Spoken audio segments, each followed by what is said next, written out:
सभी देशवासियों को नरेश चौधरी की राम राम।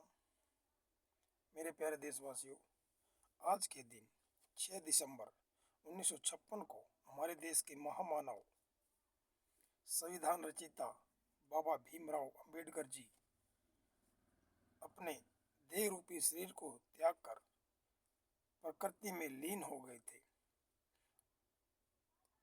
उस महामानव को नरेश चौधरी की सद्भावना पूर्वक श्रद्धांजलि व उनके चरणों में नमन।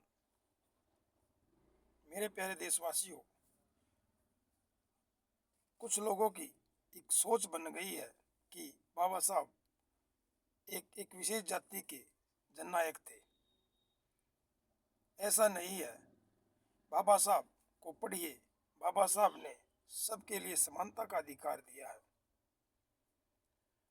बाबा साहब ने खास करके महिलाओं के लिए, जो किसी भी जात की हो, किसी भी समुदाय जाति हो, सबके उत्थान के लिए बहुत कुछ किया है।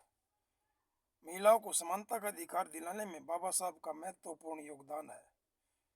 बाबा साहब की सोच थी, अगर महिलाओं को शिक्षित बनाया जाएगा तो महिला आगे बढ़ सकेंगी और उनको समानता का अधिकार मिलेगा। पुराने ज़माने में महिलाओं की क्या स्थिति थी, आप लोग भली प्रकार से इससे परिचित है। भेड़ बकरियों जैसा व्यवहार होता था महिलाओं के साथ। बाबा साहब ने ही महिलाओं को समानता, बाबा साहब की सोच थी कि महिला भी आदमियों की तरह इंसान ही है, उनको भी बराबर का अधिकार मिलना चाहिए। तो सही मानों में बाबा साहब ही महिलाओं के एकमात्र ऐसे भगवान हैं जिन्होंने महिलाओं के उत्थान के लिए उनको आदमियों के सम्मान में बराबर में खड़ा कर दिया। जैसे कि आज हमारी बहन बेटियां, महिलाएं खेल में, सेना में, राजनीति में आदमियों से कंधा मिलाकर आगे बढ़ रही हैं, ये सभी बाबा साहब की देन है। तो मैं फिर कहूँगा, बाबा साहब किसी एक विशेष जाति के भगवान नहीं है, किसी एक जाति के जननायक नहीं है।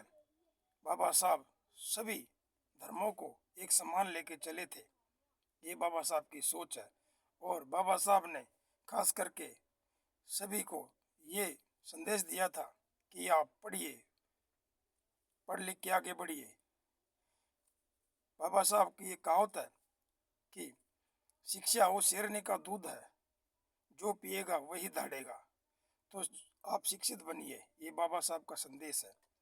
सभी से मेरा देशवासियों संदेश है कि अपने बच्चों को पढ़ाइए, एक टाइम की रोटी कम खाइए, लेकिन अब अपने बच्चों को जरूर पढ़ाइए। ये मेरा पूरे देश को संदेश है। जय हिंद, जय भारत।